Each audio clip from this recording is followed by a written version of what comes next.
Family नमस्कार सर्वांना। Video बनवण्याचं कारण असं की आज रेशन आलं दिवाळीच्या आधी। आज 9 तारीख आहे आणि काल 8 तारखेला रेशन सुटलं होतं। हे बघा असं गहू आलेलं इथं छान आहे। इथं गहू ह्यावेळेस चांगलं आलं तर आणि हे अशी थोडीशी घाण निघाली, याच्यात बी थोडंसं असं घाण निघालेले। आणि आमच्याकडं रेसलिंग कसं बघा सुटलं तुम्हाला सांगते। मानसी 1 किलो गहू, मानसी 1 किलो ज्वारी बी तुम्हाला दाखवते, आणि मानसी 3 किलो तांदूळ, असं आम्हाला 12 किलो गहू 12 किलो तांदूळ आणि ही 8 किलो दोन्ही मिळून धान्य, ही 4 किलो गहू आणि 4 किलो ज्वारी।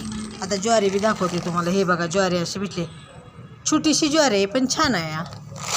जाऊ दे आता, काय पाऊस काळामुळं खराब झालेलं असतं, सरकारनं तर काय म्हणून करायचं आहे। शेवटी आता करतोय ती परमेश्वरच आहे म्हणायला लागल। पाऊस इतका यंदा आहे की त्या शेतकऱ्यांचं किती नुकसान झालं आहे।